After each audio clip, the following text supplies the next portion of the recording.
Get ready for another Blanche River Health Hospital Foundation chat.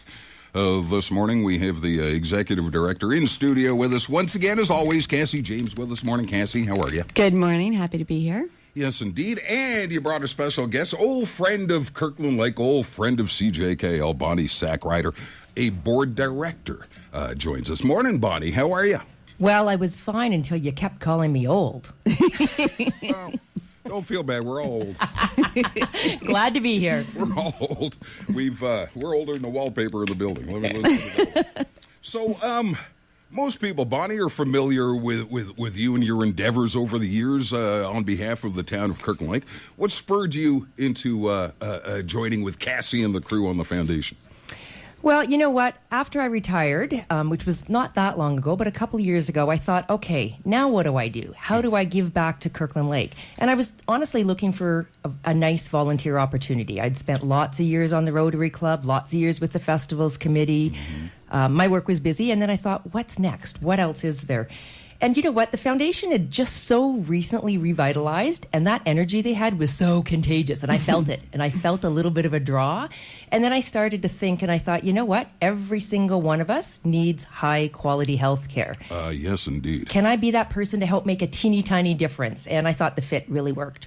Oh, right on. Yeah, we're super grateful. Right on. And on behalf of everybody, thank you for joining up and helping out with the foundation. The more the merrier, right, as they say.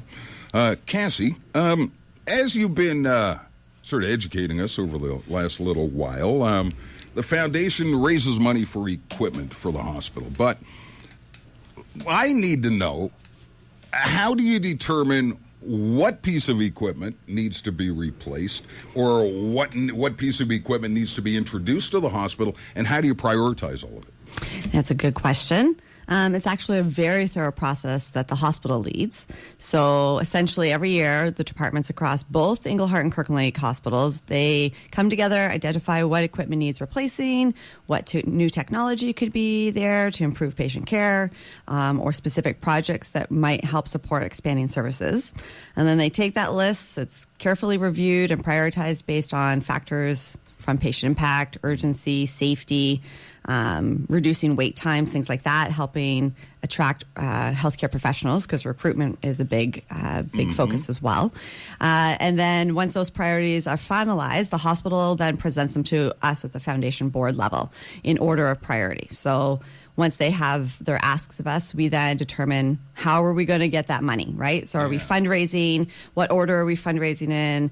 We pursue grant opportunities. And then obviously we're working with the community to collect those donations and go from there to make the purchases possible.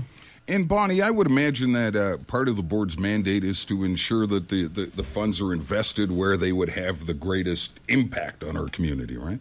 Yeah, you're right. You know what I've begun to notice is that every time the hospital staff come to us, the foundation, with a request, they've really thought it thoroughly through. Okay. It's really patient-focused, and that gives me a bit of peace of mind, because we're asking our community and we're asking our funders and we're asking the government for money. So we want to have some trust that the money is being allocated exactly where it's going to have the most positive effect for patients and the healthcare staff. Okay, what examples can you give? What have we spent money on recently? Ooh, how exciting is this?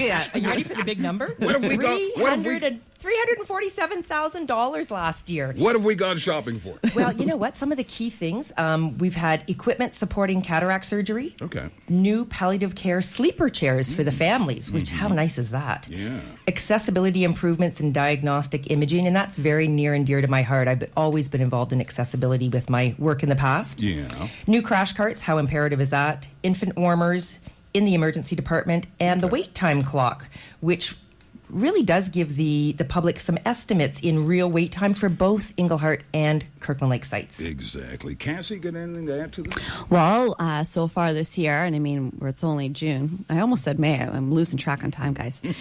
So far this year, with the help of our amazing donors, we have funded a new oncology workstation, which is designed to safely and very accurately prepare chemotherapy and other oncology treatments.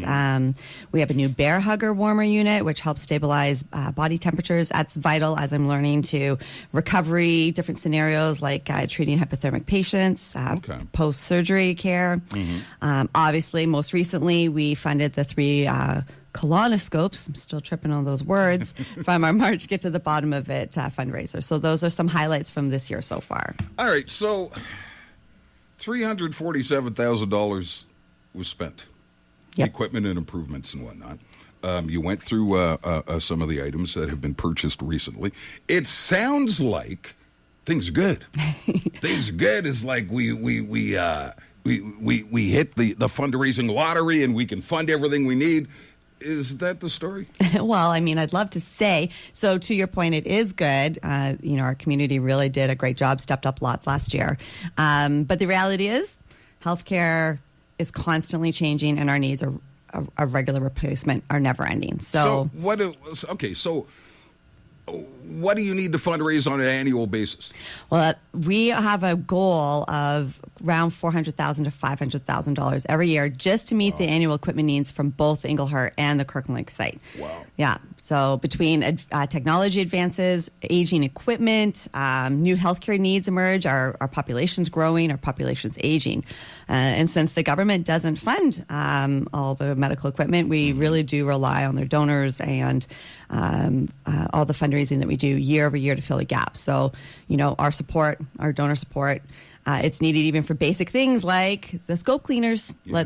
We've got big equipment, we've got fancy equipment, we've got the basics that keep us running. So every fundraiser, every sponsorship, every memorial gift in lieu of flowers, these all help ensure that our hospitals here in our hometown continue to have the tools they need to provide exceptional care. Bonnie, we always hear about the major donors. We've heard about Agnico Eagle and some other major donors. But in these fundraising efforts, as we've come to learn over the years, it's the little donations that really make the difference. So true. I mean, every single person in our community at some point can go, I've got an extra $5. Those $5 make a world of difference. The fives turn into multiple fives, turn into more and more. Those individual donations from businesses. I know businesses are bombarded, but you know what? If the business can see it within themselves to make a small donation, they all add up so greatly. Exactly. It's everything put together over the course of the year. Every dollar adds up at the end of the day. Yep. Summer's finally here, although it's only like 13 degrees this morning, but we're telling everybody it's summer. Yeah. What's coming up? Well, we're pretty excited because we have the North on Tap Beer Festival happening. So when I say we are part of it. So I got my ticket. I'm ready. Do you? Right. Excellent. I'm fired up for this one. Yeah. So for those who aren't familiar, it is a beer festival that brings together craft breweries, entertainment, local food. My personal favorite is the live music. It does take place in Hellebury. It's happening July 11th. And we are one of 5 local charities that will benefit from the fundraiser that is that whole event. So cool. Speaking of tickets, as you mentioned, get your tickets. They are limited. There are still some available. We're hoping to see lots of people from the area go and enjoy the event.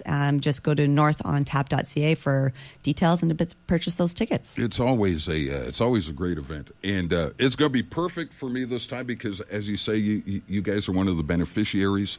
As a result, you also have to provide some volunteers for the event. So my wife will be one of the bartenders for an hour or two, and thus she will be my designated driver. So I'm telling you now, I'm going to be a mess by the end of the day. We're so grateful, and to highlight that, like Sherry's one of 40 BRH hospital team members that have volunteered to help at the North on Tap Festival. So there'll be lots of representation from our hospitals. Right on. So we've been talking fundraising. How could someone listening along today maybe can't make it out to North on Tap or one of the other events coming up or that has already happened? How else can they contribute? You know what? There's a couple of really key ones. We talked about the individual donations. We talked about the memorial donations. One of my favorites is the Grateful Hearts program. Explain that. Yeah, it's really simple. So if anyone has had a positive experience at the hospital, they can nominate the people that helped make it so positive for a small donation as small as $5. And that individual or that team gets just such a beautiful recognition along with a Grateful Hearts pin that they can wear with pride. And you know what? I was talking to a group of staff at the hospital for one of the foundation initiatives a while ago. And one of the ladies there was wearing her Grateful Heart pin. Nice. And she said, I was one of the original recipients. I wear it every day. She was so proud, and it really reminded me, does a kind word ever go a long way? Isn't that the truth? So what a nice way just to make a difference in a lot of people's lives. Exactly. Cassie, how are the Nevada Break Open tickets going? Oh, they're doing so well. We're so grateful. The hospital gift shop in Kirkland Lake and the Pronto store in Kirkland Lake sell Nevadas on our behalf, and they have raised lots of money. Last year, the crash carts alone were funded by Pronto store Nevada tickets in 2024. So we're pretty proud of that. And then other fundraising partnerships we have is obviously McWednesdays and McDonald's. So the last Wednesday of every month. Okay, last Wednesday. Last Wednesday. I was about to say, every once in a while, my wife will text me and say, hey, you want McDonald's tonight? It's McWednesday. Yes. And I can never remember. Is it every Wednesday, the first Wednesday of the month? The last Wednesday every month. Yeah. Okay. So the next one coming up is next Wednesday, June 24th. Okay. And the nice thing about that is it's just 10% of every item sold that day is goes to the foundation. So it's super easy. Nice. And I mean, we named a couple businesses there between the Blanche Health Gift Shop, Pronto Store, McDonald's that support us. And if there's any other businesses that want to chat with us about a partnership to come up with ways to raise money throughout the year, give us a shout. Bonnie, do you know anybody who'd split the pot? Wouldn't that be nice? We would all like to know that person. Because guess what? Current June jackpot, over $400,000. Still waiting for my phone to go off. I think we're all waiting with bated breath. In fact, you know what? My dibs are on you. I think you're going to be the next. You'll be the early bird winner. I'll share. You know what? We've got the grand prize is coming up, and the grand prize along with the truck, and can you imagine, free gas for a year? That takes place June 25th. I would love that. Wow. Tickets available online, splitthepot.ca, Englehart Variety, or at the Pronto Star. And guess what? Little piece of breaking news. You're hearing it here first. We had another local early bird winner in the Englehart area. Oh, That's on. our 13th local winner. Right on. Yeah, so exciting. Yeah. That's pays to play. You're investing in the hospital and upping your chances of winning some cash. Yes, indeed. We got to wrap this up quickly. Bonnie, any final words?